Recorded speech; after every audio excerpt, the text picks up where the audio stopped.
Agriculture and farmers welfare, कृषि एवं किसान कल्याण मंत्रालय, consumer affairs, food and public distribution and food processing industry के मंत्रालयों के मंत्री एवं सचिव इसका हिस्सा होंगे।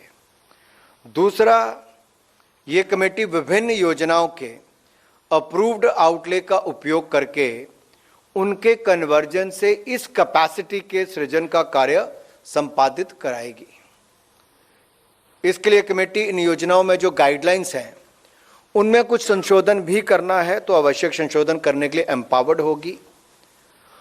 और ग्रेन स्टोरेज की क्षमता बढ़ाने के लिए ये जो योजना हम लाए हैं इनको पायलट के आधार पर पहले 10 जिलों में लागू किया जाएगा और उसके अनुभवों के आधार पर इसको फिर बाकी देश के जितने राज्य हैं सब में इसको चरणबद्ध तरीके से लागू किया जाएगा।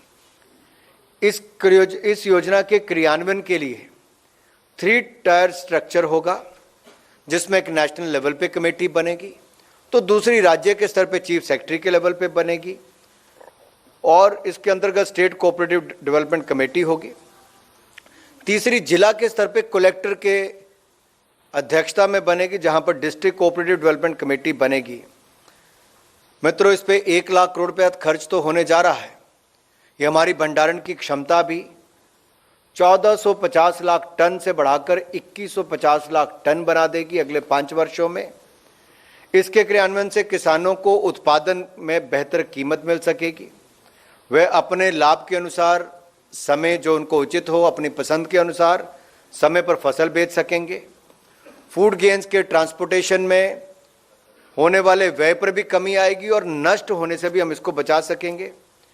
स्टोरेज के अभाव में जो फूड ग्रेन्स की बर्बादी होती थी उसको भी रोकेंगे और यही नहीं, देश की फूड सिक्योरिटी को भी सुदृढ़ करेंगे। साथ ही साथ जो हमारी पैक्स हैं उसको मल्टीपर्पज सोसाइटीज़ में परिवर्तित किया जाएगा और ग्रामीण अंचल में हजारों नहीं लाखों लोगों को रोजगार के अवसर स्थानीय स्तर पे मिल पाएंगे। जो दूसरा निर्णय किया है वो ministry of housing and urban affairs से जुड़ा हुआ है। स्मार्ट सिटीज़ के बारे में आप जानते हैं और स्मार्ट सिटीज़ के अंतर्गत सन 2018 में city investments to innovate, integrate and sustain CITIIS 1.0 कार्यक्रम प्रारंभ किया गया था, जिसके अंतर्गत उस समय 12 चयनित शहरों में smart schools, green mobility corridor, biodiversity park आदि जैसे इनोवेटिव इंफ्रास्ट्रक्चर प्रोजेक्ट्स क्रियान्वित किए जा रहे हैं। इसके जो ये कार्यक्रम चल रहा है, अब इसके चलते आज city investments to innovate, integrate and sustain CITIIS 2.0 शुरू करने की घोषणा की गई है, निर्णय किया गया है। इसके कंपोनेंट्स CITIIS 1.0 की तरह 3 कंपोनेंट ही रहेंगे, लेकिन इसके ऊपर खर्चा जो है वो 1866 करोड़ रुपए इसके ऊपर खर्चा आएगा। अब ये 3 कंपोनेंट्स में पहले कंपोनेंट के अंतर्गत कंपटीशन के आधार पर 18 शहरों का चयन किया जाएगा और इन शहरों में सर्कुलर इकोनॉमी से संबंधित प्रोजेक्ट्स, जिसमें इंटीग्रेटेड वेस्ट मैनेजमेंट को फोकस किया जाएगा और इसके लिए फंडिंग भी उपलब्ध करवाई जाएगी। किसी भी प्रोजेक्ट के लिए या राज्य की सरकार या local body, urban local body, वो 20% पैसा देगी, भारत सरकार 80% पैसा देगी। पहाड़ी राज्य एवं नॉर्थ ईस्ट के राज्यों में 10% वो देंगे, 90% भारत सरकार पैसा देगी। और दूसरे कंपोनेंट के अंतर्गत राज्य सरकारों द्वारा स्टेट क्लाइमेट सेंटर और climate data observatories, climate action plan आदि जैसे स्टेट लेवल क्लाइमेट इनिशिएटिव्स को इंप्लीमेंट किया जाएगा। ये जो तीसरा कंपोनेंट है, इसके अंतर्गत national institute of urban affairs को क्लाइमेट गवर्नेंस में कैपेसिटी बिल्डिंग हेतु 106 करोड़ रुपए का ग्रांट उपलब्ध करवाई जाएगी। इस कार्यक्रम के क्रियान्वयन से हमारी सर्कुलर इकोनॉमी और क्लीनर सिटीज के अभियान को बढ़ावा मिलेगा।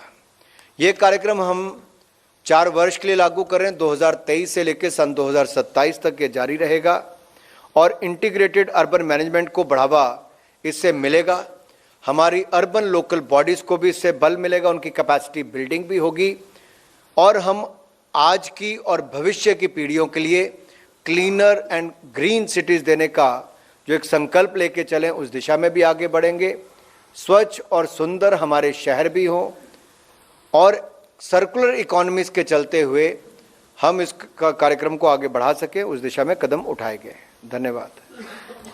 क्वेश्चन 3 110 लक्ष्मण रॉय।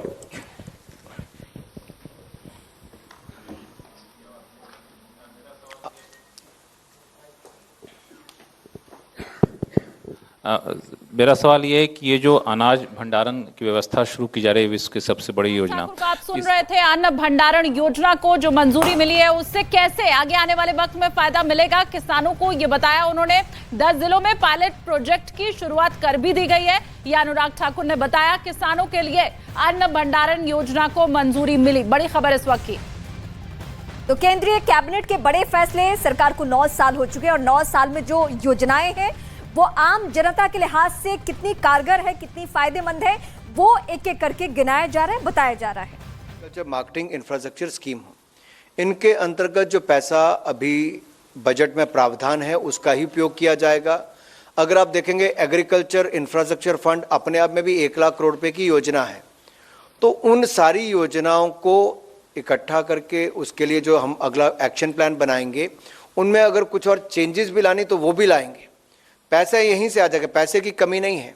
उसका बेटर यूटिलाइजेशन कैसे हो, कहीं पर इंटरेस्ट सबवेंशन मिलती है, कहीं पर सब्सिडी मिलती है, कहीं पर केवल शहरों तक सीमित होगा, कहीं का कुछ और उपयोग होगा।